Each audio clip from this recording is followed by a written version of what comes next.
നമസ്കാരം, JB ജംഗ്ഷനിലേക്ക് സ്വാഗതം. മലയാള സിനിമയ്ക്ക് പുതിയ അർത്ഥവും മാനവും നൽകിയ ആഷിഖ് അബു, റിമ കല്ലിങ്കൽ ഇവരായിരുന്നു കഴിഞ്ഞ ആഴ്ച JB ജംഗ്ഷനിലെ അതിഥികൾ. ഇരുവരുമായിട്ടുള്ള സംഭാഷണം ഇന്നും തുടരുകയാണ്. റിമയുടെ ജീവിതത്തിൽ വളരെ പ്രധാനപ്പെട്ട ഒരാളെ ഞാൻ കൊണ്ടുവരുവാണ്. റിമ, നീ എപ്പോഴും മറ്റുള്ളവരിൽ നിന്ന് വ്യത്യസ്തയാണെന്ന് എനിക്ക് തോന്നിയിട്ടുണ്ട്. ഗ്രാജുവേഷൻ കഴിഞ്ഞതിന് ശേഷം നീ MBAക്ക് പോകാനാണ് ആദ്യം ഉദ്ദേശിച്ചിരുന്നത്. പക്ഷേ പെട്ടെന്ന് ഡാൻസ് ഒരു പ്രൊഫഷനായി തിരഞ്ഞെടുത്തു. അതുപോലെ മറ്റെല്ലാ കാര്യങ്ങളിലും ആ വ്യത്യസ്തത നീ പുലർത്തി. ഒരു ഡ്രസ്സിൻ്റെ സെലക്ഷൻ ആയാലും ശരി, ഒരു ഫർണിച്ചർ വാങ്ങുന്നതിലായാലും ശരി, ഇവൻ നിൻ്റെ ലൈഫ് പാർട്ട്ണർ തിരഞ്ഞെടുത്തിൽ പോലും ആ വ്യത്യസ്തത നീ പുലർത്തിയിട്ടുണ്ട്. അത് എന്തുകൊണ്ടാണെന്ന് അറിഞ്ഞാൽ കൊള്ളാം. അയ്യോ, എന്തുകൊണ്ട് എന്ന് ചോദിച്ചാൽ ഇപ്പം എന്ത് പറയും? അച്ഛനൊരു അഭിനേതാവല്ല എന്ന് മനസ്സിലായില്ലേ? അത് കറക്റ്റ് പഠിച്ചിട്ടാണ് അച്ഛൻ പറഞ്ഞിട്ടുള്ളത്. അച്ഛനെ കാണുമ്പോൾ ഒരു എമോഷൻ ഉണ്ടോ? പിന്നെ ഡെഫിനറ്റ്ലി അച്ഛനും അമ്മയും നല്ലാതെ സ്നേഹിച്ചു റിമേനെ. പിന്നെ ഐ തിങ്ക് എൻ്റെ അത്രയ്ക്ക് സ്വാതന്ത്ര്യത്തോടുകൂടി വളർന്ന പെൺകുട്ടികൾ വളരെ ചുരുക്കേ ഉണ്ടാവുള്ളൂ. ഇതാരാണ് ഇപ്പോൾ? അയ്യോ, ഓ ഗോഡ്, ഇത് ഫാമിലി ഫോട്ടോ. യെസ്, ഊട്ടി. ഞങ്ങൾ ഊട്ടിയിലായിരുന്നു കുറേ കാലം, കുനൂർ. അപ്പോൾ അച്ഛനും അമ്മയും ഒരുപാട് പരിലാളന തന്നു, ഒരുപാട് സ്നേഹം തന്നു, ഒരുപാട് സ്വാതന്ത്ര്യം തന്നു. ആ കാലഘട്ടത്തിലൊക്കെ അധികം സ്വാതന്ത്ര്യം കൊടുക്കാൻ പാടില്ലെന്നുള്ള അഭിപ്രായക്കാരായിരുന്നു പല മാതാപിതാക്കന്മാരും. പക്ഷെ അതിന് വ്യത്യസ്തമായിട്ട് റിമയ്ക്ക് ഒരുപാട് സ്വാതന്ത്ര്യം തന്നു. ഞാൻ കുറേയൊക്കെ പൊരുതി നേടിയതാണെന്നും കൂടി പറയാം. ഞാൻ ഫിയേഴ്സ്ലി ഇൻഡിപെൻഡൻ്റ് ആയിരുന്നു, ഭയങ്കര റിബലായിരുന്നു ഞാൻ വീട്ടിൽ. I was like that always. എനിക്ക് വ്യക്തമായ കാഴ്ചപ്പാടുകളുണ്ടായിരുന്നു. എനിക്ക് എങ്ങനെ മതി എന്ന് വളരെ വ്യക്തമായി അറിയായിരുന്നു. എനിക്ക് എഞ്ചിനീയറോ ഡോക്ടറോ ആവണ്ട. അച്ഛൻ എഞ്ചിനീയറായിരുന്നു. അപ്പോൾ എഞ്ചിനീയറോ ഡോക്ടറോ ആവണ്ടെന്ന് എനിക്ക് വളരെ ചെറുപ്പത്തിലേ അറിയായിരുന്നു. ഒരു ആർട്ടിസ്റ്റ് ആവണം എന്നുള്ളത് ഒരു വലിയ ആഗ്രഹമായിരുന്നു. അത് കുറേ കാലമൊന്നും ഞാൻ പറഞ്ഞിരുന്നുമില്ല വീട്ടിൽ. ഐ മീൻ ഡാൻസൊക്കെ വളരെ എല്ലാ കൾച്ചറൽ ടീമിലൊക്കെ ഉണ്ടെങ്കിലും പറഞ്ഞിരുന്നില്ല. പക്ഷെ ഒരു ദിവസം ഇതുപോലെ MBA കോച്ചിങ്ങിന് പോയിട്ട് ഏർലി മോർണിംഗ് ക്ലാസ്സസ് ആയിരിക്കും ബാംഗ്ലൂർ. രണ്ടാമത്തെ ക്ലാസ്, ഒരു ക്ലാസ്സിൽ ഞാനിരുന്നത്. രണ്ടാമത്തെ ക്ലാസ്സിൽ നിന്ന് ഇറങ്ങിപ്പോന്ന് ഞാൻ നേരെ വീട്ടിൽ പോയി പറഞ്ഞു, I'm becoming an artist, I want to be a dancer എന്ന് പറഞ്ഞ് അവിടെ നിന്ന് തുടങ്ങിയതാണ്. അവരുടെ പ്രതികരണം ഷോക്ക്ഡ്. ദേ വർ ഷോക്ക്ഡ്. ഒരുപാട് പേർക്ക് ഷോക്ക് കൊടുക്കുന്നുണ്ട്. ആദ്യത്തെ പഠനകളരി വീട്ടിൽ തന്നെയായിരുന്നു. അതുകൊണ്ട് നമ്മൾ അത്ഭുതപ്പെടേണ്ട കാര്യമില്ല. വരട്ടെ, ഇനിയുണ്ട് ഇല്ല. ഇത് റിമയുടെ ഒരു കഴിവിനെ ഞങ്ങൾ കാണിക്കണം. ഡാൻസും മോഡലിംഗും ആണ് റിമയെ യഥാർത്ഥത്തിൽ സിനിമയിലേക്ക് എത്തിച്ചത്, അതെ അല്ലേ? അതെ. ആഷിഖിന് റിമ എന്നുള്ള ഡാൻസർക്ക് എത്ര മാർക്ക് കൊടുക്കാൻ പറ്റും? ഞാൻ കണ്ടിട്ടുള്ളത് വെച്ചിട്ട് നല്ല മാർക്ക് കൊടുക്കും. കാരണം ഡാൻസിനേക്കാളും ഒരുപാട് എഫേർട്ട് ഉള്ള തരം കണ്ടംപററി ഡാൻസിങ് പരിപാടിയാണ് അതിനകത്ത്. നമ്മൾ കണ്ടു ചിലപ്പോൾ ഒന്ന് പേടിക്കാവുന്ന തരത്തിൽ അത്രയും എഫേർട്ട്. ഇപ്പോൾ ഞങ്ങൾ ഖത്തറിലൊരു കഴിഞ്ഞ വർഷം ഒരു പ്രോഗ്രാം ഉണ്ടായിരുന്നു. അന്നാണ് ഞാനത് നേരിട്ട് കാണുന്നത്, ഫസ്റ്റ് ടൈം ഭാവം കണ്ടത്. അതെ അതെ അതെ. അന്ന് പക്ഷെ അത് ഗംഭീരമായിരുന്നു. ഞങ്ങൾക്ക് എല്ലാവർക്കും, അതായത് അച്ഛനും അമ്മയും എല്ലാവരും ഉണ്ടായിരുന്നു. എല്ലാവർക്കും ഭയങ്കര രസമായിട്ട് തോന്നിയൊരു പരിപാടിയാണ്. കാരണം സാധാരണ ഒരു സ്റ്റേജ് ഡാൻസിൽ നിന്നേക്കാളൊക്കെ ഇവർ കുറേ ഇംപ്രവൈസ് ചെയ്യും, കുറേ അധ്വാനിക്കും. ഫുള്ളൊരു ടീം വർക്കിൻ്റെ ഒരു സുഖം ഉണ്ടാവും കാണുമ്പോഴത്തേക്ക്. പരിപൂർണമായിട്ട് ഹൃദയം അതിൽ സമർപ്പിക്കും. അതെ അതെ. ഒരു അങ്ങനെ ആ ഡാൻസ് ചെയ്യാൻ പറ്റുള്ളൂ. ഇവരുടെ കൈൻഡ് ഓഫ് ഡാൻസിന് അങ്ങനെ പൂർണ്ണമായിട്ടുള്ള ഒരു അർപ്പണം തന്നെ. മോഡലിംഗിൽ കുറച്ചു കാലം ഉണ്ടായിരുന്നു അല്ലേ? കുറച്ചു കാലം ഉണ്ടായിരുന്നു. ഒരു ഐ തിങ്ക് മിസ് കേരള കഴിഞ്ഞ് സൗന്ദര്യ മത്സരം. ആരെ പറഞ്ഞ് ഈ മിസ് കേരളയ്ക്കൊക്കെ പോകണം എന്നുള്ള സ്വന്തമായൊരു ആഗ്രഹമായിരുന്നു? അത് ആരെങ്കിലും ഗൈഡ് ചെയ്യാറുണ്ടായിരുന്നു? ഇത് ഭയങ്കര യാദൃശ്ചികമായി സംഭവിച്ച കാര്യങ്ങളാണ്. ബിക്കോസ് ഞാനൊരു ഡാൻസർ എന്ന രീതിയിൽ വളരെ ഹാപ്പി ആയിരുന്നു when I was in Bangalore. ഞാനൊരു 4 കൊല്ലം ഒരു കണ്ടംപററി ഡാൻസ് കമ്പനിയിൽ വർക്ക് ചെയ്തിരുന്നതാണ്. അപ്പോൾ ഞങ്ങൾ ട്രാവൽ ചെയ്യുമായിരുന്നു, കോറിയോഗ്രാഫി ചെയ്യുമായിരുന്നു, ഒരുപാട് ആർട്ടിസ്റ്റുകളായിട്ട് നമ്മൾ അസോസിയേറ്റ് ചെയ്ത് വർക്ക് ചെയ്യുമായിരുന്നു. എനിക്കിഷ്ടമുള്ള ഒക്കെ ഞാൻ ചെയ്തിരുന്നു ഈ 4 കൊല്ലത്തിൽ. പക്ഷേ നമുക്ക് ചില സമയത്ത് ഒരു we have hit A Plato, നമുക്ക് ഇനി വേറെ എന്തെങ്കിലും ചെയ്യാം എന്നൊക്കെ തോന്നുന്ന സമയത്താണ് ഇങ്ങനത്തെ കാര്യങ്ങൾ വന്നത്. അപ്പോൾ ആ സമയത്ത് ഒരു വിമ്മൻ്റെ പുറത്ത് ചെയ്തതാണ് മിസ് കേരളയൊക്കെ. ഇപ്പോഴും നിങ്ങൾ ഇംപ്രസാരിയിൽ ആരുടെ അടുത്ത് ചോദിച്ചാലും ഞാനായിരിക്കും അത് ഒട്ടും സീരിയസ് അല്ലാതെ അവിടെ കിടന്ന് വെറുതെ ഒരു രസത്തിന് ഒരു 7 days ഒരു ക്യാമ്പ് എന്നുള്ള രീതിയിൽ ഞാൻ അതിനെ കണ്ടിരുന്നുള്ളൂ. അത് ഇങ്ങനെയൊക്കെ വഴി തിരിഞ്ഞ് അത് സിനിമയിലെത്തി ഇവിടെ എത്തും എന്നൊന്നും ഞാൻ ഒരിക്കലും വിചാരിച്ചിരുന്നില്ല. മോഡലിംഗിന്റെ ക്ലിപ്സ് ആണ്. This was immediately after miss Kerala. ഇതൊക്കെ ആൾക്കാരെ പ്രിസർവ് ചെയ്തിട്ടുണ്ട് കേട്ടോ. ഇതൊക്കെ ആവശ്യമുണ്ട് തരാം. എന്താ കാരണം വെച്ചാൽ ഇതൊക്കെ യഥാർത്ഥത്തിൽ റിമയുടെ കരിയറിലെ പ്രധാനപ്പെട്ട നാഴികക്കല്ലുകളാണ് അല്ലേ? അല്ല, ഈ പ്രോഗ്രാമിൽ എനിക്ക് തോന്നുന്നത് ഏറ്റവും നല്ലൊരു ആസ്പെക്റ്റും അതാണ്. നല്ല റിസർച്ച് ഇന്റർവ്യൂവർ അല്ലെങ്കിൽ ഈ ടീം നടത്തുന്നു. ഒരുപാട് അധ്വാനം ചെയ്തുകൊണ്ടിരുന്നത്. അല്ല, അത് തീർച്ചയായിട്ടും. കാരണം ഞാൻ പലപ്പോഴും ഈ ഇന്റർവ്യൂസിൽ നിന്നൊക്കെ പുറകോട്ട് പോകാനുള്ള പ്രധാന കാരണം നമ്മളോട് ചോദ്യം ചോദിക്കാനിരിക്കുന്ന ആൾക്കാർക്ക് നമ്മളെപ്പറ്റി ഒന്നും അറിയാതിരിക്കുകയും നമ്മൾ എന്താണ് ചെയ്യുന്നതെന്ന് യാതൊരു തരത്തിലുള്ള ബോധം ഇല്ലാതിരിക്കുകയും ചെയ്ത് കുറേ ചോദ്യങ്ങൾ ചോദിക്കുമ്പോൾ നമുക്ക് ഒന്നും ക്യാമറയുടെ മുമ്പിൽ അഭിനയിക്കേണ്ടതായിട്ട് വരും. അപ്പോൾ അതുകൊണ്ടാണ്. പക്ഷേ എനിക്ക് തോന്നുന്നത് JB ജംഗ്ഷനിൽ ഇപ്പോൾ ഇത്രയും നേരം നമ്മൾ സംസാരിച്ചതിൽ എനിക്ക് തോന്നുന്നത് ആ റിസർച്ച് കൃത്യമായിട്ട് നടക്കുന്നുണ്ട്. റിമയുടെ ഡാൻസിനെ കുറിച്ച് പറയാൻ വേണ്ടി ഒരാളുണ്ട്. എന്താ ഇനി അതിൻ്റെ ഒരു കുറവ് ഞങ്ങൾ നികത്തുകയാണ് അവിടെ. ആരായിരിക്കും എന്നുള്ളതാണ് റിമ ആലോചിച്ചുകൊണ്ടിരിക്കുന്നത്. നമ്മൾ പരിചയപ്പെട്ടതും നമ്മുടെ സൗഹൃദം വളർന്നതും ഒക്കെ ഒരു ഡാൻസ് റിയാലിറ്റി ഷോ എന്നാണ് അല്ലേ? ഇപ്പോൾ അവിടുന്ന് ഇത്രയും കൊല്ലങ്ങൾ കഴിഞ്ഞു, നീ ഒരു മികച്ച അഭിനേത്രിയായി.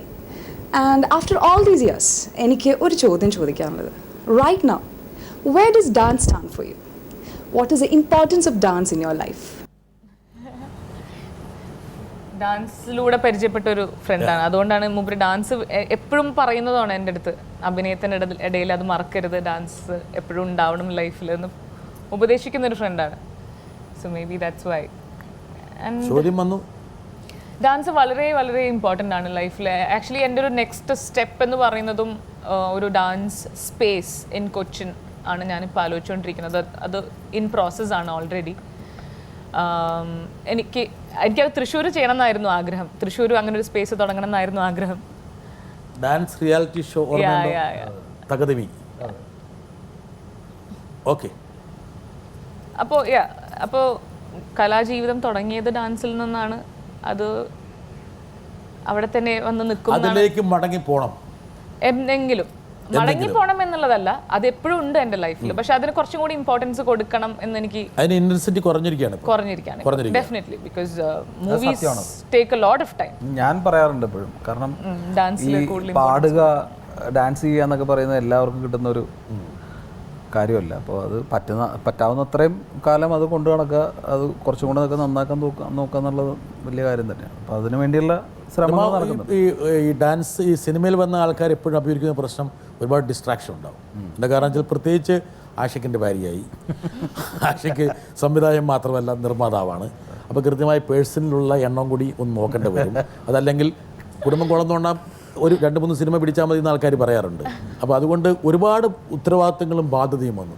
പിന്നെ റിമ തന്നെ ഇവിടുത്തെ വളരെ പ്രധാനപ്പെട്ട നടികളിൽ ഒരാളാണ്. ആ ഒരു കമ്മിറ്റ്മെൻറ്റ്സ് ഉണ്ട്.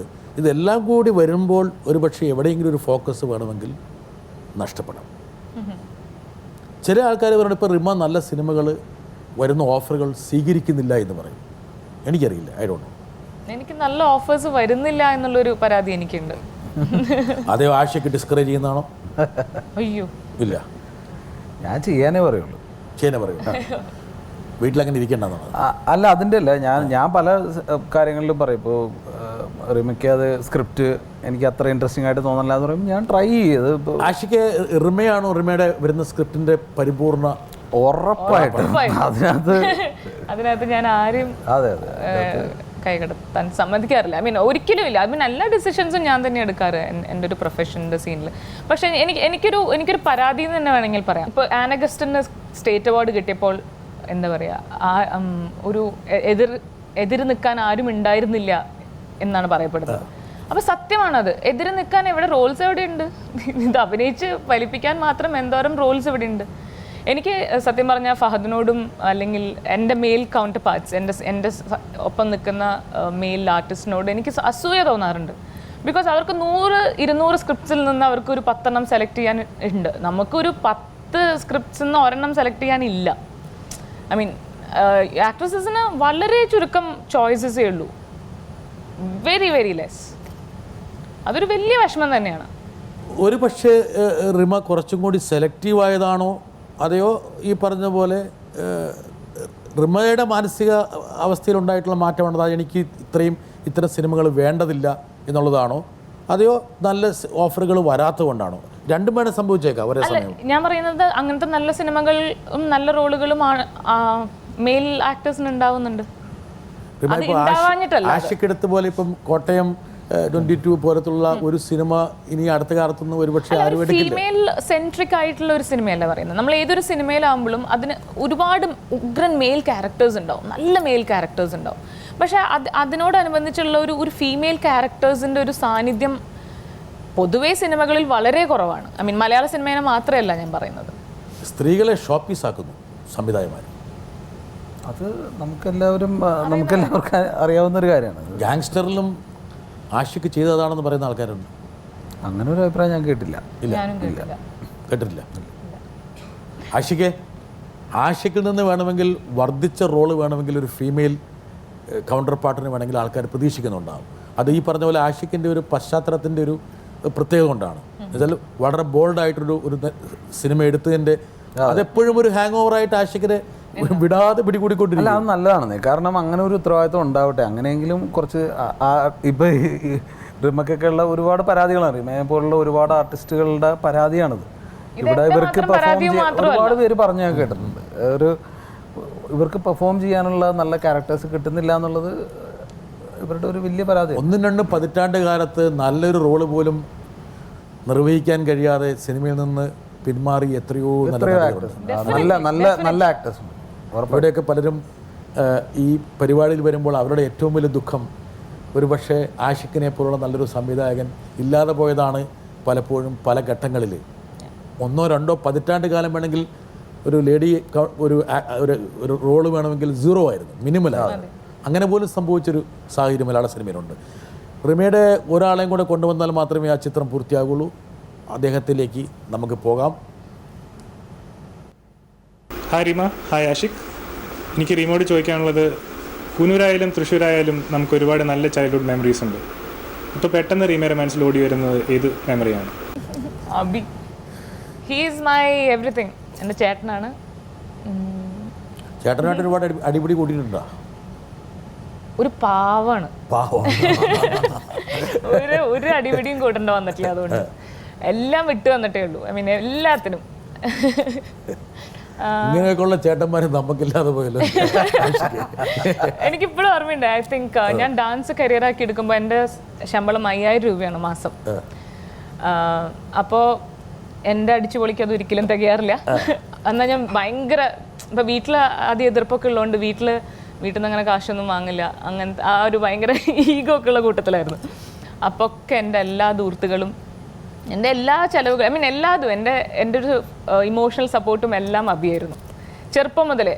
ഇപ്പോൾ ചേട്ടനായിരുന്നു ആദ്യം സൈക്കിൾ വാങ്ങുക. അപ്പോൾ എനിക്ക് സൈക്കിൾ വേണമെന്ന് പറയുമ്പോൾ എടുത്തോ. ബൈക്ക് ഓടിക്കാൻ പഠിക്കുന്നത്, കാർ ഓടിക്കാൻ പഠിക്കുന്നത് എല്ലാം ചേട്ടൻ്റെ ഇതിലാണ്. സോ യാ, അങ്ങനെ ഒരു നല്ലൊരു ചേട്ടനെ റിമയ്ക്ക് കിട്ടിയതിന് നമുക്ക് സന്തോഷിക്കാം. എന്താ കാരണം വെച്ചാൽ റിമേനെ ഈ രൂപത്തിലേക്ക് ആക്കിയെടുക്കുന്നതിൽ വലിയ പങ്ക് ചെറുതല്ല. ആഷിക്ക് വിചാരിക്കും റിമയ്ക്ക് മാത്രമേ ഉള്ളോ ഈ പറഞ്ഞ പോലെ ഇതുപോലുള്ള ചെറുപ്പക്കാരൻ എന്നൊരു പരാതി ചിലപ്പോൾ ഉണ്ടായേക്കും. ആഷിക്കിനുണ്ടോ? എനിക്കുണ്ട്. ഉണ്ട്. ശരിയാക്കാം. ഞാൻ വിട്ടേക്കാം. ഇനി അതല്ലെങ്കിൽ ആഷിക്ക് പടക്കി പെടാം.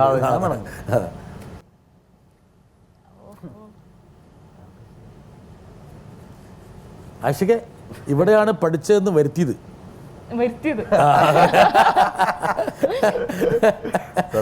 കറക്റ്റല്ലേ? പഠിക്കാൻ പോയ സ്ഥലമാണത്. ആഷിക്കിന്റെ സ്കൂളാണത്. ഞാൻ കണ്ടിട്ടില്ല. എനിക്കറിയാം ഇതൊന്നും ഇവിടെ ഈ പരിപാടി വന്നേ കാണുള്ളൂ എന്ന് എനിക്കറിയാം. അതുകൊണ്ട് ഞാൻ റിമയോട് കൃത്യമായിട്ട് വരണമെന്ന് ഞാൻ പറഞ്ഞു. ഇനി ഒരു ബൈറ്റ് വരേണ്ട സമയമായി. ആഷിക്കെ, നമ്മൾ സർവീസ് സ്കൂളിൽ ഞാൻ 6ാം ക്ലാസ്സിലും നീ 5ലും പഠിക്കുന്ന സമയത്ത് ആ വർഷത്തെ ആനുവൽ എക്സാം എഴുതാതിരുന്നതും ആ റിസൾട്ട് വന്നു കഴിഞ്ഞപ്പോൾ നമ്മൾ രണ്ടുപേരും ആ ക്ലാസ്സിൽ പരാജയപ്പെട്ടതും അതിനെ തുടർന്നുണ്ടായിരുന്ന പ്രശ്നങ്ങളും എല്ലാം നീ ഇപ്പോൾ ഓർക്കുന്നുണ്ടാവുമല്ലോ. നീ ഇപ്പോൾ ആലോചിക്കുമ്പോൾ അതെന്ത് തോന്നുന്നു? അത് ഈ പ്രേക്ഷകർക്ക് വേണ്ടി ഒന്ന് പങ്കുവെക്കാമോ? റിമയ്ക്ക് ഒരു ചേട്ടനുണ്ട്, ഇവിടെ ആഷിക്കിന് ഒരു ചേട്ടനുണ്ട്. ഇതാണ് അനിയന്മാർ കൊടുക്കുന്ന പണി. ഇത് അമ്മ എനിക്ക് തന്ന പണി, ഇവിടെ ചേട്ടൻ അവിടെ. അതായത് സത്യമാണ്, ഞങ്ങൾ ഒരുമിച്ചാണ് തോറ്റിട്ടുള്ളതും ഒരുമിച്ചാണ് ജയിച്ചിട്ടുള്ളത്. അപ്പോൾ രണ്ടുപേരും നന്നായിട്ട് പഠിക്കായിരുന്നു. നന്നായിട്ട് പഠിക്കുമായിരുന്നു. അതായത് ഈ പറഞ്ഞ പോലെ തന്നെ അബി റിമയ്ക്കുള്ള പോലെ തന്നെ എനിക്കും എല്ലാ കാര്യത്തിനും, അതായത് സിനിമ ആനുവൽ എക്സാമിൻ്റെ സമയത്ത് ഈ തോറ്റത് എന്താണെന്ന് വെച്ച് കഴിഞ്ഞാൽ കണ്ടിന്യൂസ് ആയിട്ട് ഒരു മാസം സിനിമയ്ക്ക് പോയി. അപ്പോൾ അത് ഞാനും ഇതാണ് ആഷിക്ക് അങ്ങനെ ഇതെല്ലാം നശിപ്പിച്ചു പറയാൻ ധരിച്ചിരിക്കുകയാണ്. ഓക്കെ, തിരിച്ചു വരുന്നു. ഓക്കെ, അത് ഓർക്കുന്നുണ്ട്. അത് ഞാൻ പലപ്പോഴായിട്ട് ഞാൻ റിമയോടും എല്ലാവരോടും പറയാറുള്ളതാണ്. കാരണം എൻ്റെ എല്ലാ കാര്യങ്ങൾക്കും ജയിച്ചതും തോറ്റതും ഒരുമിച്ചാണ്. ഞാനും ആബിദും കൂടെയാണ് ഒരുമിച്ച് ആദ്യമായിട്ട് സ്കൂൾ പാർലമെൻ്ററി ഇതിന് മത്സരിക്കുന്നത്. ഒരേപോലെ തന്നെ ഞങ്ങൾ തോറ്റു ആദ്യത്തെ മത്സരം. പിന്നീട് ആബിദും സ്കൂൾ ലീഡറായിരുന്നു, ഞാനും സ്കൂൾ ലീഡറായിരുന്നു സർവീസ് സ്കൂളിൽ. അപ്പോൾ അങ്ങനെ ഒരുപാട് സിമിലാരിറ്റീസ് ഞങ്ങൾ തമ്മിലുണ്ട്. പിന്നീട് ആബിദ് ഇടയ്ക്ക് വെച്ച് വേറെ വഴിക്ക് പോയി, ഞാൻ മഹാരാജസിൽ നിന്ന് സിനിമയുടെ വഴിക്ക് പോയി. നമ്മൾ സിനിമയെ പിടിച്ചു നിന്നു എങ്ങനെയോ അതല്ല, സ്കൂളിൽ തന്നെ പിന്നെ ഇത്ര ധൈര്യം ഉണ്ടാകാൻ സാധ്യതയില്ല. എന്താ കാരണം വെച്ചാൽ സിനിമ 5ാം ക്ലാസ്സിലൊക്കെ സിനിമ കണ്ടിട്ട് പരീക്ഷയെ തോക്കുന്ന വിദ്യാർത്ഥി എന്നൊക്കെ പറഞ്ഞാൽ റിമ നമുക്ക് സങ്കല്പിക്കാൻ പറ്റുമോ? അപ്പം തന്നെ എന്തോ DNA ഒരു സാധനം ഉണ്ട് അവിടെ. കറക്റ്റല്ലേ പറഞ്ഞ? ഞാൻ തിരിഞ്ഞു നോക്കുമ്പോൾ എനിക്ക് തോന്നുന്നത് അതൊക്കെ കൊണ്ടായിരിക്കാം ഈ കണ്ടിന്യൂസ് ആയിട്ട് ആനുവൽ എക്സാമിന് വരെ ഞങ്ങൾ കട്ട് ചെയ്ത്. ഇത് ഈ പ്രാന്തിനെ കുറിച്ച് പറയാൻ വേണ്ടി ഒരാളെ ഞാൻ കൊണ്ടുവരുന്നുണ്ട്. ഇതാ വരട്ടെ. കുട്ടിക്കാലത്ത് നമ്മൾ ബന്ധുക്കളെല്ലാവരുമായിട്ട് കളിക്കുമ്പോൾ ഫിലിമും ബൾബൊക്കെ വെച്ചിട്ട് ഞങ്ങൾക്ക് സിനിമ കാണിച്ചു തരുമായിരുന്നു. അന്ന് ഞങ്ങൾക്കത് വലിയൊരു അത്ഭുതമായിരുന്നു. അന്ന് തൊട്ടേ ഞങ്ങളുടെ മനസ്സിൽ ഒരു ഫിലിം മേക്കർ ആകണമെന്നുള്ള ആഗ്രഹം ഉണ്ടായിരുന്നു. ഇന്ന് വരെ ഞങ്ങളത് ചോദിച്ചിട്ടില്ല. ഇതിലൂടെ അതൊന്ന് പറയാമോ? ഞാൻ ആദ്യമായിട്ടാണ് ഇവിടെ ഇങ്ങനെ സംസാരിക്കുന്നത്. ഞങ്ങളുടെ ഫുൾ ഫാമിലി ഇങ്ങനെയല്ല കേട്ടോ. ഇത് ക്യാമറയുടെ മുന്നിലാണ് ഇവരിങ്ങനെയൊക്കെ സംസാരിക്കുന്നത്. സംഭവം പറഞ്ഞത് ശരിയാണ്. ഈ ബൾബിലേക്ക് എങ്ങനെ സംസാരിക്കുക? അയ്യോ, ഇപ്പൊ എങ്ങനെയാ സംസാരിക്കുക? Such fun. ഐ മീൻ, എനിക്ക് ആഷിഖിന്റെ വീട്ടിൽ പോകാൻ ഭയങ്കര ഇഷ്ടമാണ്. ഒരു ഉത്സവം പോലെയാണ് അവിടെ. 4 പേരുണ്ട് ഇവര്. ഉമ്മച്ചി, വാപ്പച്ചി, ആബിദ് ക, പിന്നെ വൈഫ്, കുട്ടികള് 6 കുട്ടികള്. അയ്യോ ഭയങ്കര രസമാണ്. ബിക്കോസ് എൻ്റെ വീട്ടിലിപ്പോൾ പോകുമ്പോൾ അച്ഛനും അമ്മയും മാത്രമേ ഉണ്ടാവുള്ളൂ. ഏട്ടൻ ബാംഗ്ലൂരാണ്. അപ്പോൾ അച്ഛനമ്മയും ഇങ്ങോട്ട് വരും ഇപ്പോൾ എപ്പോഴും. ഞങ്ങൾ അപ്പോൾ ഉത്സവം കൂടണമെങ്കിൽ ആഷിഖിനെ വീട്ടിൽ പോയാൽ മതി. മിനിമം 20 പേരുണ്ടാവും. നിങ്ങൾക്ക് ഒരു ഉത്സവം കൂടണം ആഗ്രഹം ഉണ്ടെങ്കിൽ നല്ല ഭക്ഷണം തരാം, നല്ല ഭക്ഷണം ഉണ്ടാവും. അപ്പം ഈ പെങ്ങൾക്ക് ചെറുപ്പകാലത്തുള്ളൊരു ഓർമ്മ ഈ ആഷിക്ക് അന്ന് തന്നെ ഈ നമ്പർ ഉണ്ടായിരുന്ന പറഞ്ഞത്. എനിക്ക് മാത്രമല്ല, എനിക്ക് തോന്നുന്നു എൻ്റെ കസിൻസിനൊക്കെ ഉണ്ടായിരുന്നു. കാരണം നമ്മൾ ഈ ബേസ് ബോർഡ്, ചെറിയ ബോർഡ് വെട്ടിയിട്ട് ഈ ഫിലിം വെക്കും, എന്നിട്ട് ഒരു മിറർ വെച്ചിട്ട് അടിക്കും. എന്നിട്ടൊരു ബൾബ് അതിൻ്റെ മുകളിൽ നിന്ന് അത് അടത്തി കളഞ്ഞതിനകത്ത് ഫുൾ വെള്ളം നിറച്ച് അത് കെട്ടി തൂക്കിയിടും. അപ്പോൾ അതൊരു മാഗ്നിഫിക്കേഷൻ വരും അതിന്. അതൊരു ലെൻസായിട്ട് വർക്ക് ചെയ്യുകയും അതൊരു വലിയ മതിലോട്ട് പ്രൊജക്റ്റ് ചെയ്യുകയും ചെയ്യും. അത് എനിക്ക് തോന്നുന്നു എല്ലാവരും ചെയ്യും. ആഷിക്ക് ഇപ്പോഴുള്ള പിള്ളേർ നല്ലൊരു ക്യാമറ തന്നെ മേടിക്കും. DSLR മേടിക്കാം. പണ്ട് നമ്മൾ ഒരുപാട് കുരുത്തക്കേട് ചെയ്തിട്ടുണ്ട് ഇതുപോലെ. പണ്ടൊരു പൊട്ടിയ ഫിലിം കഷ്ണത്തിന് വേണ്ടി എന്തെല്ലാം അടി ഉണ്ടായിട്ടുണ്ടാവും, ബഹളങ്ങളും യുദ്ധങ്ങളും. മാത്രമല്ല ബാലങ്കേതാർ ഇങ്ങനെ വീണ്ടും ഇരിക്കുകയാണ്. എന്തിനാ ഇയാൾ ഇത്രയും ആലോചിച്ചിട്ടുണ്ട് ഈ ഫിലിമിന്റെ. നമ്മളെയൊക്കെ ഒരുപാട് എന്താ പറയുക, നമുക്ക് ഒരുപാട് വലിയ പ്രഹേളികയായിരുന്നു ഈ സിനിമ എന്ന് പറയുന്നത്. സത്യം. പക്ഷെ ഇന്ന് എത്ര ലളിതമായി എന്താണ് സിനിമ എന്നുള്ളത്. സിനിമ ഒരുപാട് അടുത്തോട്ട് വന്നു. എന്തായാലും ഇക്ക വന്നു, അനിയത്തി വന്നു, ഇനി വരേണ്ട ഒരാളുണ്ട്. വരട്ടെ. ഇത് ചെറിയ പണി അല്ലായിരിക്കും, നോക്കിക്കോട്ടെ. ആണെങ്കിൽ സാധാരണ എനിക്ക് പണി തരാറാണ് പറയുന്നത്. ആഷിക്കേ, നീ സ്കൂളിൽ പഠിച്ചുകൊണ്ടിരിക്കുന്ന സമയത്ത് ഒരിക്കൽ ഗേൾസ് ഹൈസ്കൂളിൽ 2 കുട്ടികൾ നിന്നെ അന്വേഷിച്ച് വീട്ടിൽ വന്നിരുന്നു. നീ അവർ വരുന്നതും കണ്ട് ഇറങ്ങി പുറകുവശത്ത് കൂടെ ഓടി. ഇതെന്തിനാണെന്ന് പറയാമോ? ഇരുത്തിക്കൊണ്ട് തന്നെ ഈ ഒരു പണി. 58 പ്രാവശ്യം കേട്ടിട്ടുണ്ട്. ഇനി പറഞ്ഞോ. അല്ല, അത് എന്തിനാണ് ഓടിയെന്നാണ് ചോദിച്ചിട്ടുള്ളത്. എനിക്ക് അറിയാവുന്ന ഒരു ഉത്തരം തന്നെയാണ്. പക്ഷെ അത് ജനം കൂടെ അറിയണം. അപ്പം അത് പേടിച്ചിട്ട് ഓടിയതാണ്. ഞാൻ 6ാം ക്ലാസ്സിൽ പഠിക്കുന്ന സമയത്ത് ഞങ്ങൾ ബോയ്സ് സ്കൂളാണ്. അപ്പോൾ ഗേൾസ് സ്കൂൾ വേറെയാണ്, ഗവൺമെൻറ് ഗേൾസ് ഹൈസ്കൂൾ. അപ്പോൾ ആ സമയത്ത് ഈ ഓരോ മീറ്റുകളൊക്കെ ഉണ്ടാവില്ലേ, ഈ അത്ലറ്റ് മീറ്റ്, അങ്ങനെയൊക്കെ ഞാൻ വോളണ്ടിയറായിട്ട് പോകും. ഞാൻ ഓട്ടത്തിനും ചാട്ടത്തിനൊന്നുമില്ല. വോളണ്ടിയർഷിപ്പും ഭക്ഷണം വിളമ്പാരം കേട്ട് പോകും. അപ്പം അങ്ങനെ പരിചയപ്പെട്ട 2 കുട്ടികളുണ്ടായിരുന്നു. അവരൊരിക്കലും ഇതേപോലെ ഒരു ഞായറാഴ്ച ഞങ്ങളുടെ വീട് അന്വേഷിച്ച് വന്നു, വെറുതെ കാണാൻ വേണ്ടി വന്ന. അപ്പോൾ ഇവർ പറഞ്ഞാൽ കണ്ടത് ഞാൻ ഓടിക്കളഞ്ഞു. കാരണം എന്തെങ്കിലും തെറ്റിദ്ധാരണ ഉണ്ടായാലോ പേടി. അതാണ് വളരെ കോൺഷ്യസ് ആയിരുന്നു, ഭയങ്കര കോൺഷ്യസ് ആയിരുന്നു. പക്ഷെ പിന്നീട് പെമ്പിളെ വരുമ്പോൾ ഒന്നും ഓടുന്നുണ്ടായിരുന്നില്ലല്ലോ. ഇല്ലല്ലേ, സത്യം പറഞ്ഞാൽ എനിക്ക് ഓടേണ്ട യാതൊരു കാര്യം ഉണ്ടായിരുന്നില്ല. ഉമ്മച്ചിക്കും അവരൊക്കെ ആയിട്ട് സംസാരിച്ച് അവർ ചായയൊക്കെ കുടിച്ചിട്ടൊക്കെയാണ് പോയത് തിരിച്ച്. അവർക്ക് വേറെ പ്രശ്നങ്ങളൊന്നും ഉണ്ടായില്ല. പക്ഷെ എൻ്റെ തോന്നലായിരുന്നു എന്തെങ്കിലും കുഴപ്പമുണ്ടാവുന്നു. നമ്മുടെ കയ്യിരിപ്പ് അങ്ങനെ ആയിരുന്നോ? അല്ല, കയ്യിലിരിപ്പിനൊന്നും ഒരു കുഴപ്പമുണ്ടായില്ല. അതിനുള്ള സമയവും അതിനുള്ള ധൈര്യമൊന്നും ഉണ്ടായിരുന്നില്ല. അത് റിമ വളരെ കറക്റ്റാണ്. അത് ഒരുപക്ഷെ ആഷിക്ക് കടന്നുപോയ ഒരു സാഹചര്യത്തിലൂടെ അല്പം മുമ്പാണെങ്കിലും അന്ന് ഇക്കാര്യത്തിൽ ഒരു ധൈര്യം ഉണ്ടാവില്ല. പിന്നെ SFI ലീഡറൊക്കെ ആയതുകൊണ്ട് വലിയ കോൺഷ്യസ് ആണ്, സീരിയസ് ആയിട്ട് നിൽക്കാൻ പറ്റുള്ളൂ. മാത്രമല്ല ഒരു പെൺകുട്ടിയോട് സംസാരിക്കുന്നത് കണ്ടു കഴിഞ്ഞാൽ പിന്നെ അവിടുത്തെ യൂണിറ്റ് കമ്മിറ്റി പിന്നെ ചർച്ചയായി. പിന്നെ ആഷിക്ക് നേരത്തെ പറഞ്ഞ സ്വയം വിമർശനാത്മകമായിട്ട് അത് വീണ്ടും ചർച്ച ചെയ്യും. എനിക്കൊരു പാളിച്ച പറ്റി, ഇനി ഞാൻ തിരുത്തുന്നതാണ് എന്ന് പറഞ്ഞിട്ട് വീണ്ടും ആ പാളിച്ച വീണ്ടും പോയി ചെയ്യും. ഒരുപാട് പ്രശ്നങ്ങളുണ്ട്. ആഷിക്കിനെ രൂപപ്പെടുത്തൽ ഏറ്റവും കൂടുതൽ പങ്ക് വഹിച്ചത് മഹാരാജാസ് കോളേജാണ്. ഉറപ്പായിട്ടും ഇപ്പോഴും മഹാരാജാസും ആഷിക്കിൻ്റെ പേരിൽ അഭിമാനിക്കുന്നു, ആഷിക്കും മഹാരാജാസിൻ്റെ പേരിൽ അഭിമാനിക്കുന്നു. വരട്ടെ. 16 വർഷം മുമ്പ് ആഷിക്ക് എന്നോട് ചോദിച്ചൊരു ചോദ്യം തിരിച്ചു ചോദിക്കാൻ പോവുകയാണ്. അന്ന് ആഷിക്ക് മഹാരാജാസിലെ മാഗസിൻ എഡിറ്ററായിരുന്നു. അന്ന് മഹാരാജാസ് എന്നാൽ എന്താണ്, ക്യാമ്പസ് വികാരം, മഹാരാജാസ് വികാരം എന്താണെന്നുള്ളതിനെ കുറിച്ചൊക്കെ അല്പം വ്യത്യസ്തമായ നിർവചനങ്ങൾ തേടുന്ന കൂട്ടത്തിൽ ആഷിക്ക് എന്നോട് എഡിറ്റർ എന്ന നിലയ്ക്ക് ചോദിക്കുകയുണ്ടായി, എന്താണ് മഹാരാജാസ് വികാരം? അന്ന് എനിക്ക് എന്നെക്കൊണ്ട് കഴിയുന്ന നിർവചനം കൊടുത്തു. അപ്പോൾ ഇപ്പോൾ ഞാൻ ചോദിക്കുന്നത്, എനിക്കറിയാനെന്നതിലുപരി മഹാരാജാസിലെ ഇന്നത്തെ കുട്ടികൾക്കും അതുപോലെ ക്യാമ്പസ് എന്തായിരിക്കണമെന്ന് സീരിയസ് ആയി ചിന്തിക്കുന്ന എല്ലാ ചെറുപ്പക്കാർക്കും അറിയാൻ വേണ്ടിയാണ്. ടീച്ചർ ആഷിക്കിന് ഒരുപാട് അവതാരം കണ്ടിട്ടുണ്ടാവും അല്ലേ?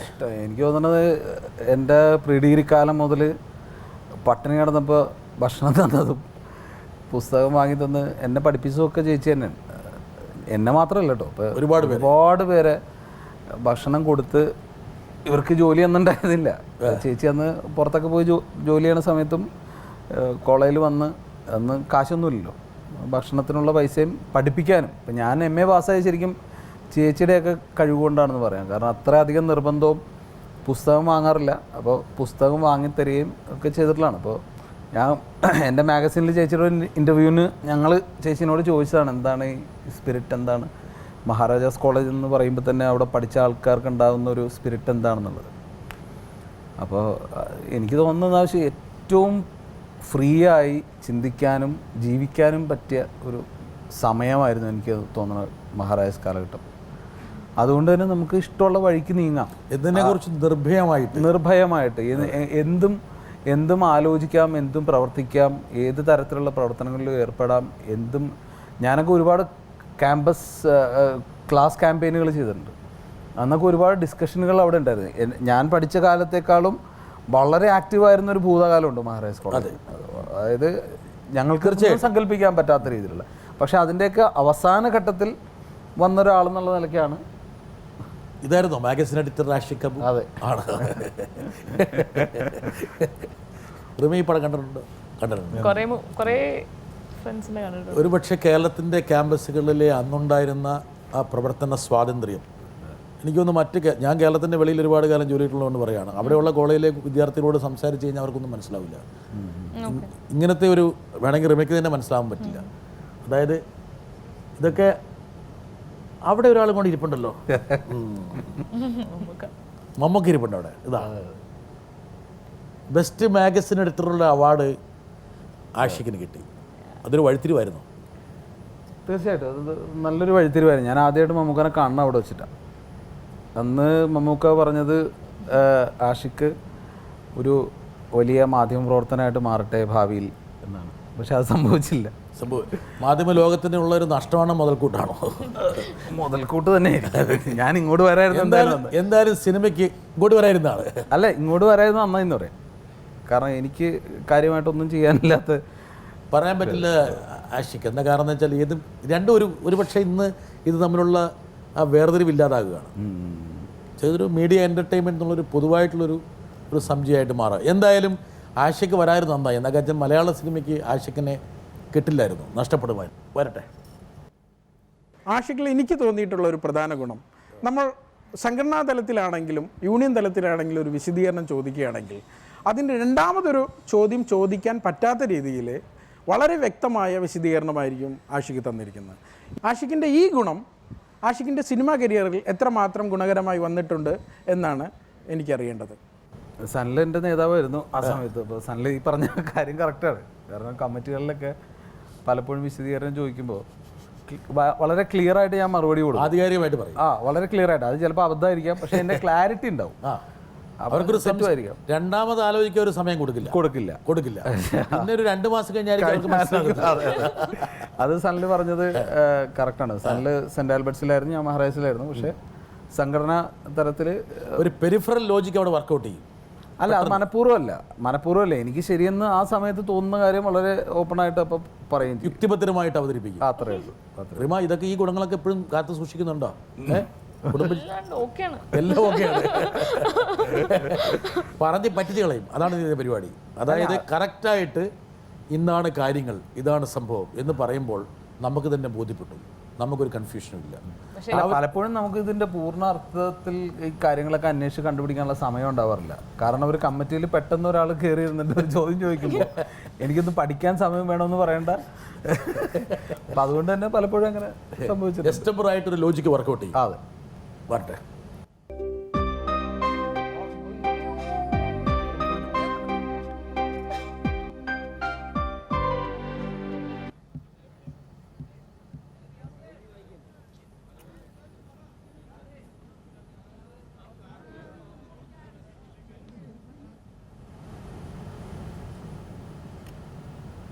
ആഷിക്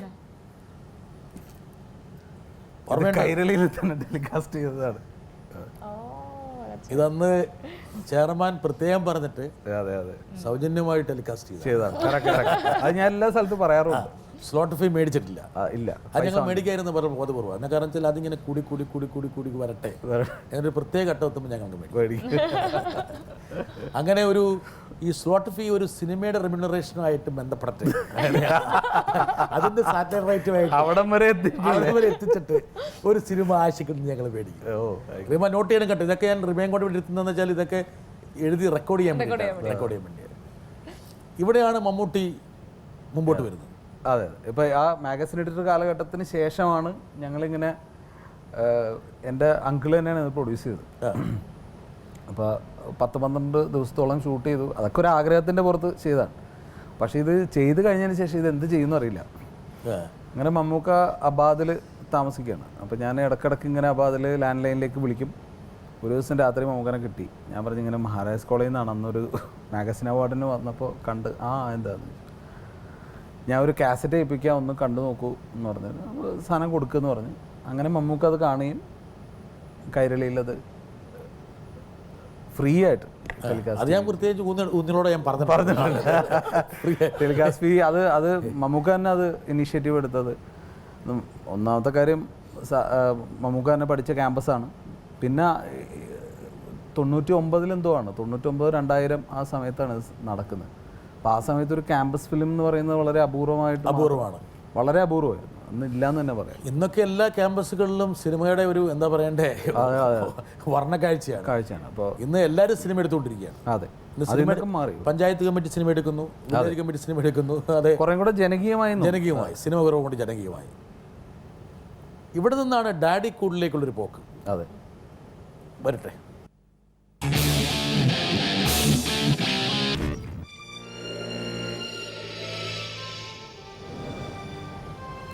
നിൽക്കട്ടെ അവിടെ. ആഷിഖ് കമലിൻ്റെ കൂടെയൊക്കെ ദീർഘകാലമൊക്കെ പ്രവർത്തിച്ചു, ഒരു 1/2 പതിറ്റാണ്ട് കാലം. പക്ഷേ എങ്കിൽ പോലും ആഷിഖിൻ്റെ സിരകളിലെ ഒരു ആക്ഷൻ എവിടെയോ കിടപ്പുണ്ട്. അത് ഈ പറഞ്ഞ ഫസ്റ്റ് ഫിലിമിലും ഇപ്പോൾ ഉള്ള ഗാങ്സ്റ്ററിലുമൊക്കെ അത് പ്രകടമായി വന്നു. അതിനോട് എന്തെങ്കിലും ഭ്രമമുണ്ടോ? എനിക്ക് എല്ലാത്തരം ജോണറിനോടും താല്പര്യമുണ്ട്, ഭ്രമമുണ്ട്. അതായത് അത് എനിക്ക് ഡാഡി കൂള് ഇങ്ങനെയാണ് കൺസീവ് ചെയ്യാൻ പറ്റിയത് ആ സമയത്ത്. എന്ന് വെച്ചാൽ ഒരു ത്രൂ ഒരു പയ്യൻ, ഒരു കുട്ടിയുടെ അല്ലെങ്കിൽ മകൻ്റെ കണ്ണിലൂടെ അച്ഛനെ കാണുന്ന അത് ഉറപ്പായിട്ടുണ്ട്. അതൊരു എക്സൈറ്റ്മെൻ്റ് ആണ്. കാരണം ഇങ്ങനെയുള്ള ചില നല്ല ഷോട്ടുകൾ എടുക്കുമ്പോഴും ഒക്കെ നമുക്ക് ത്രില്ലുണ്ടാവാറുണ്ട്. ഇനിയിപ്പോൾ ഗാങ്സ്റ്റർ കഴിഞ്ഞ് ഇനി റിമയെ വെച്ചിട്ട് ഒപ്പന, എന്താണ് ഒരു സിനിമയുടെ കാര്യം അല്ലേ? ഒപ്പന. മാഹിയിലെ പെണ്ണുങ്ങളെ കണ്ടിക്ക. അത് റിമ അയച്ചെന്ന് എനിക്ക് വാട്സപ്പ് ചെയ്തിട്ടുള്ള ഒരു പാട്ടായിരുന്നു. അപ്പോൾ എനിക്കിങ്ങനെ റാൻഡം ആയിട്ട് വന്നൊരു സോങ്, അത് ഭയങ്കര ഇൻട്രസ്റ്റിംഗ് ആയിട്ട് തോന്നി. ഞാൻ വെറുതെ ഞങ്ങൾ ഷൂട്ട് ചെയ്തുകൊണ്ടിരിക്കുന്ന സമയത്ത് വെറുതെ അയച്ചു തന്നു. അതാ ഇത് മമ്മൂക്കയുണ്ട് ലൊക്കേഷനിൽ.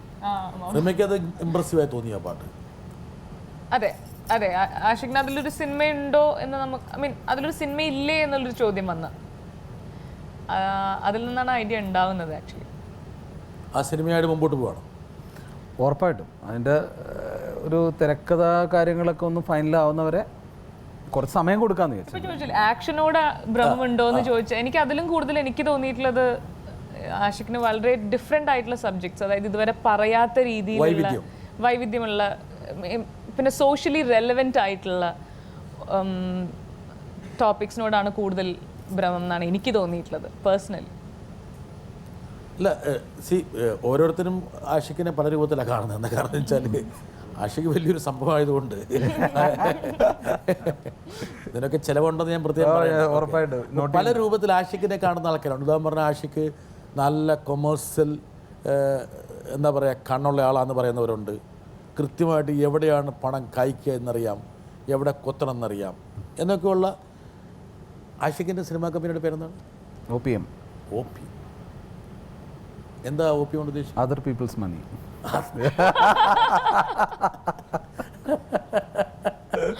ഓ അത് ശരി. വളരെ കൊമേഴ്സ്യലാണ്, വളരെ സക്സസ്ഫുള്ളാണ്. പുതിയ തലമുറയിലെ സിനിമ മേക്കേഴ്സിൽ കൃത്യമായിട്ട് പൈസയുടെ വാല്യൂ, പൈസ ഉണ്ടാക്കാനുള്ള വിരുദ്ധമുള്ള ആളാണ് എന്നൊക്കെ ചിന്തിക്കുന്ന ആൾക്കാരും ഉണ്ട്. ഞാൻ അങ്ങനെയാണ്. അത് നല്ലതാണ്. പൈസയുടെ വാല്യൂ ആഷിഖിന് അറിയാം. പിന്നെ കാരണം നമ്മൾ ഇൻഡിപെൻഡൻ്റ് ആയിട്ട് ഇനിയിപ്പോൾ ഞാൻ പറഞ്ഞില്ലേ, ഇപ്പം നമ്മൾ സിനിമാ കമ്പനി തുടങ്ങാൻ തന്നെ കാരണം നമ്മൾക്ക് സ്വന്തമായിട്ട് കുറച്ചധികം കാര്യങ്ങൾ ഇവിടെ ചെയ്യാനുണ്ട്. അതായത് ഞാൻ പറഞ്ഞ ഒരുപാട് പുതിയ ടാലൻസ് നമുക്കറിയാവുന്ന ആൾക്കാരുണ്ട്. അവർക്കൊരു ഓപ്പണിങ് എനിക്ക് കിട്ടിയ സ്വീകാര്യത വെച്ച് കൊടുക്കാൻ പറ്റുകയാണെങ്കിൽ കുറച്ചും കൂടെ പരീക്ഷണങ്ങൾ നടക്കും, കുറച്ചും കൂടെ ഫ്രീ ആയിട്ടുള്ള തിങ്കിങ് നടക്കും. അങ്ങനെയൊക്കെയുള്ള കാര്യങ്ങളുണ്ട്. ഇപ്പോൾ ഞാൻ എൻ്റെ അസോസിയേറ്റ് ആയിരുന്ന ഇപ്പോഴും ചെയ്യുന്ന ദിലീഷ് പോത്തൻ്റെ ആദ്യത്തെ സിനിമ ഞങ്ങൾ പ്രൊഡ്യൂസ് ചെയ്യുന്നു. അതിനുശേഷം വേറൊരു അസിസ്റ്റൻറ്റ് ഡയറക്ടറായിട്ട് കുറേ കാലങ്ങളായിട്ട് വർക്ക് ചെയ്തിരുന്ന വേറെ സൗബിൻ എന്ന് പറയുന്ന ആളുടെ, അയാൾ ആക്ടറും കൂടെയാണ്. പുള്ളി ചെയ്യാൻ പോകുന്ന സിനിമയും നമ്മൾ തന്നെ പ്രൊഡ്യൂസ് ചെയ്യാൻ തീരുമാനിക്കുക. അപ്പോൾ അവർക്ക് അങ്ങനത്തെ ഒരു ഫ്രീ തിങ്കിങ് സ്പേസ് കൊടുക്കുക എന്നുള്ളതാണ്.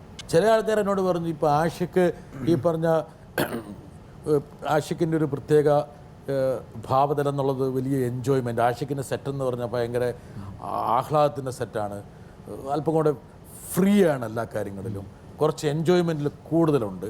അപ്പോൾ അങ്ങനെ ഒരു പുതിയ തലമുറയ്ക്ക് അവരൊരു എന്താ പറയുക ഒരു പ്രത്യേക ഭ്രമത്തിലേക്ക് പോകുന്നതിൻ്റെ ഭാഗമായിട്ട് ഒരു OPM കിട്ടുന്നതിൻ്റെ അതിൻ്റെ ഒരു ഘടകം കൂടി അതിനകത്തുണ്ട്. ഒരു എന്താ പറയുക ഒരു മായാപ്രപഞ്ചമാണ് ആഷിഖിൻ്റെ സെറ്റ് കൊണ്ട് വിചാരിക്കുന്നത് എന്നൊക്കെ പറയുന്ന ആൾക്കാരാണ്. എനിക്കറിയില്ല ഇത് ആഷിഖിനെ ഏതെല്ലാം രൂപത്തിലാണ് ആൾക്കാർ കാണുന്നത്. അതിപ്പോൾ എൻ്റെ പടത്തിൽ വർക്ക് ചെയ്തിട്ടുള്ള ആക്ടേഴ്സ് ഇവർ പറയണത് എങ്ങനെയാണ് നിങ്ങളുടെ അടുത്തും പറഞ്ഞിട്ടുള്ളത് ആക്ടേഴ്സ് തന്നെ ആയിരിക്കുമല്ലോ അല്ലേ? ആയിരിക്കണം. ഡെഫിനറ്റ്ലി. ഐ മീൻ ഇപ്പോൾ ഞാനെപ്പോഴും പറയാറുണ്ട്, ഇപ്പോൾ 22 ഫീമെയിൽ കോട്ടയത്തിൽ നമുക്ക് കിട്ടുന്ന ഒരു ആംബിയൻസ് ഉണ്ട്, വർക്ക് ചെയ്യാൻ കിട്ടുന്ന ഒരു ആംബിയൻസ്. അത് ആഷിഖിന് ചുറ്റുമുള്ളൊരു ടീമും ഉണ്ട്.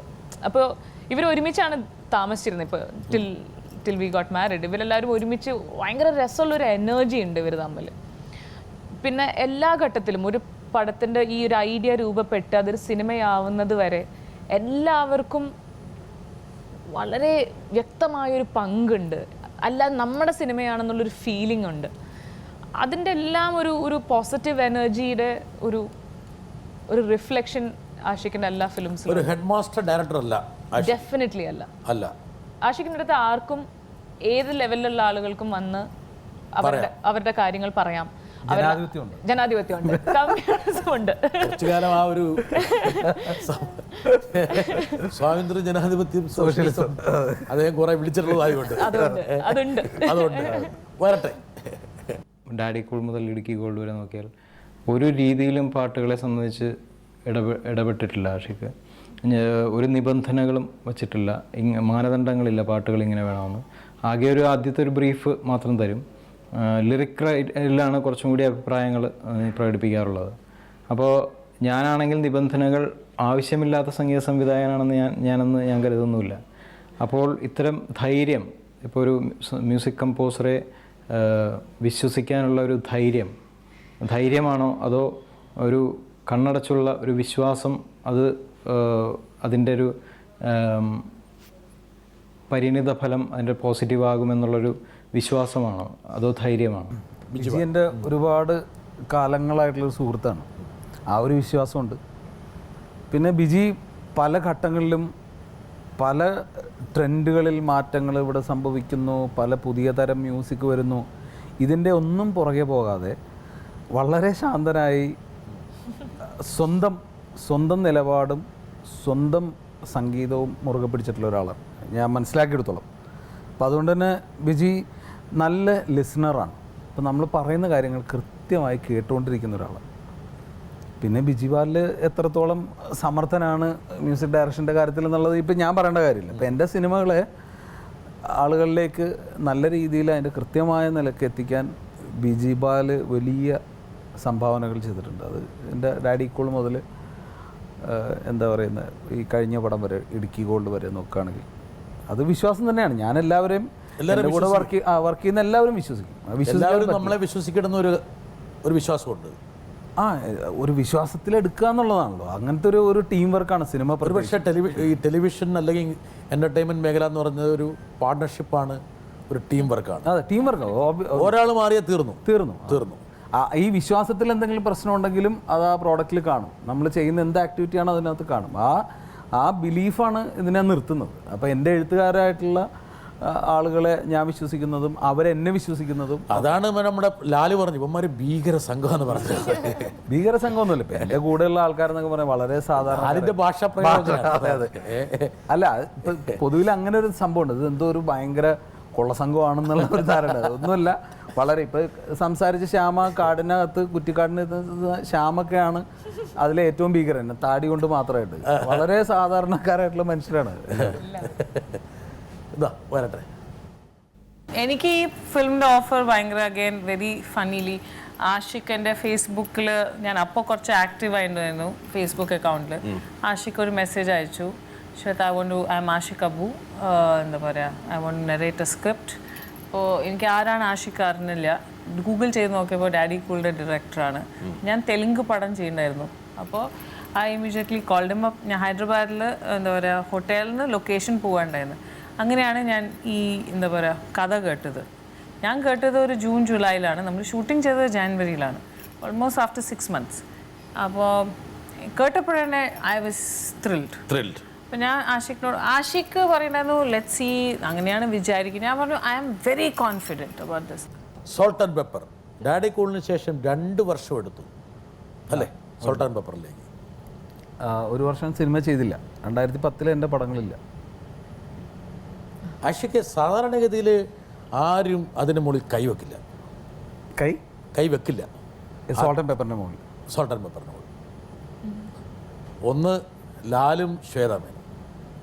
പക്ഷേ ഗ്ലാമറിൻ്റെ അംശം വളരെ കുറവ്. 2 വിഷയം തീം, ഈ ഹ്യൂമറൊക്കെ വർക്കൗട്ട് ചെയ്യാൻ പറ്റുമോ? 2 മനുഷ്യൻ്റെ അപ്പറ്റൈറ്റിൻ്റെ മുകളിൽ എത്രത്തോളം ഇത് പണിയാൻ പറ്റും? ആശങ്ക ഉണ്ടായിരുന്നു?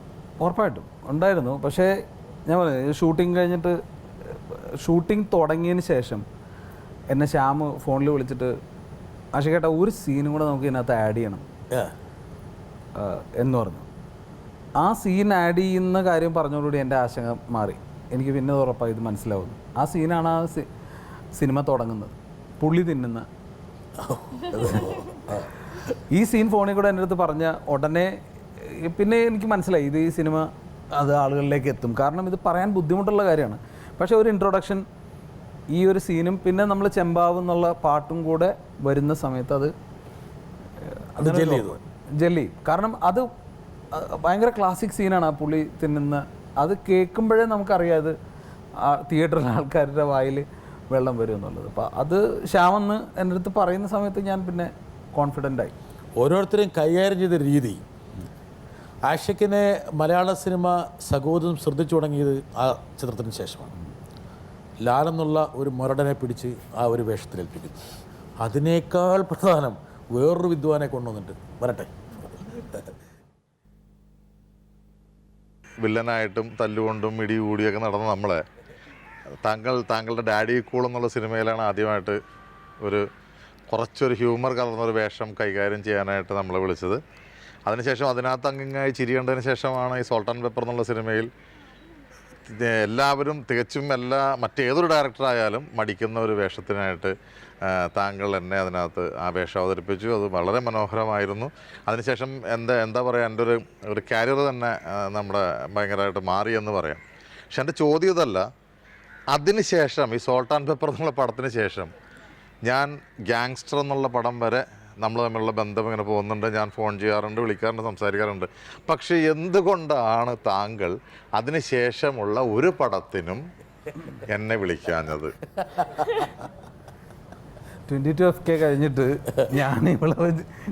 ഞങ്ങൾ ഒരുമിച്ച് പടം ചെയ്തിട്ടില്ല ഇല്ലേ? നമുക്ക് അതായത് ഞങ്ങൾ കൺവിൻസിംഗ് ആയ ഒരു മറുപടി പറയാൻ പറ്റുമോ? ഇല്ല, ഞങ്ങൾക്ക് കൃത്യമായിട്ട് ഇപ്പോൾ ബാബുവേട്ടന് ചെയ്യാൻ പറ്റുന്ന നമുക്ക് ഉറപ്പുള്ള അങ്ങനത്തെ ഒരു കോമ്പിനേഷൻ വരുമ്പോഴാണ് സ്വാഭാവികമായിട്ട് അങ്ങനത്തെ ഒരു കാസ്റ്റിങ്ങിലേക്ക് പോവുക. ഇപ്പോൾ ചെയ്യുന്നത് കൊണ്ട് ബാബുവേട്ടനും എനിക്കും എക്സൈറ്റ്മെൻ്റ് ഉള്ള, അല്ലെങ്കിൽ എവിടെയെങ്കിലുമൊക്കെ വന്നു പോവുക എന്നുള്ളത് അത് തന്നെയാണ് ഉത്തരം. ബാബുരായനെ പിടിച്ചിട്ട് ആ ഒരു ഹ്യൂമർ വേഷം കൈകാര്യം ചെയ്യുമ്പോൾ എവിടെയെങ്കിലും ഒന്ന് പാളിയേക്കാമെന്ന് വേണം ചിന്തിക്കാവുന്നതാണ്. പക്ഷേ ഷോട്ട് എടുത്തപ്പോൾ തന്നെ അറിയാമായിരുന്നു. അല്ല, അത് ബുദ്ധിമുട്ടായിരുന്നു. കാരണം നമ്മൾ ഉദ്ദേശിക്കുന്നത് എന്താണ് എന്ന് ആ സമയത്ത് അത് മനസ്സിലാക്കിയെടുക്കാൻ ബാബുവേട്ടന് പറ്റിയില്ലെങ്കിൽ അത് കുഴപ്പമായേനെ. പക്ഷേ ബാബുവേട്ടൻ കംപ്ലീറ്റ് എക്സൈറ്റഡ് ആയിരുന്നു, ഓപ്പൺ ആയിരുന്നു. എന്ത് വേണമെങ്കിലും എന്നെ പറഞ്ഞ് മനസ്സിലാക്കിക്കോളൂ, ഞാൻ അതുപോലെ ചെയ്യാൻ തയ്യാറെടുത്ത് വന്നതുകൊണ്ട് എനിക്ക് വലിയ ബുദ്ധിമുട്ടുകളുണ്ടായില്ല. റിമ സോൾട്ട് ആൻഡ് പെപ്പർ കണ്ടോ? അല്ല, അന്ന് കണ്ടിരുന്നു. ഇന്ന് കണ്ടതുപോലെയല്ല, അന്നത്തെ കാഴ്ച അവളുടെ ഫേവറേറ്റ് ആണ്. എനിക്ക് ഇടുക്കി ഗോൾഡാണ് ഏറ്റവും ഇഷ്ടം ആഷിഖിൻ്റെ മൂവീസിൽ. പക്ഷേ സോൾട്ട് ആൻഡ് പെപ്പർ കണ്ടിട്ട് ഞാൻ ട്വിറ്ററിൽ ഭയങ്കര ആക്റ്റീവായിരുന്നു ആ സമയത്ത്. ഞാൻ വളരെ ആക്റ്റീവായി ഞാൻ അതിനെക്കുറിച്ച് പ്രൊമോട്ട് ചെയ്തിരുന്നു. ആ സിനിമയ്ക്ക് ഒരുപാട് പ്രൊപ്പഗേഷൻ റീമ കൊടുത്തിട്ടുണ്ടാവും. ഞാനത് പറഞ്ഞിട്ടുണ്ട്. അതിനെ ചില റീമേക്ക് ചെയ്തിട്ടില്ല എന്നുള്ളതാണ് റിമ അതിനകത്ത് നിന്ന് പറയുന്നത്.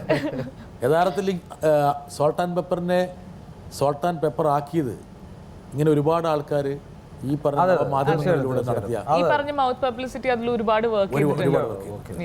ഉറപ്പായിട്ടും ഈ ഒരു സിനിമയിൽ കാസ്റ്റ് ചെയ്തതിന് ശേഷം പിന്നീട് വേറെ സിനിമയിൽ വരുന്നില്ല, അങ്ങനെയൊക്കെയുള്ള ആൾക്കാർക്ക് പല പരാതികളുണ്ടാവും, നടന്മാർക്ക് അല്ലേ? സ്വാഭാവികമായിട്ടും അവർ പ്രതീക്ഷിക്കുന്ന ഇത്രയും കംഫർട്ടബിളായിട്ട് വർക്ക് ചെയ്തിട്ട് അടുത്തൊരു പ്രോജക്റ്റ് വരുമ്പോൾ എന്തുകൊണ്ട് ഞങ്ങളെ പരിഗണിക്കുന്നില്ല? ഇത് ബാബുര് തമാശയ്ക്ക് പറഞ്ഞതാണ്. പക്ഷെ തമാശക്കിടയിൽ ഒരു കാര്യം ഇല്ലാതെ എനിക്ക് തോന്നുന്നുണ്ട്.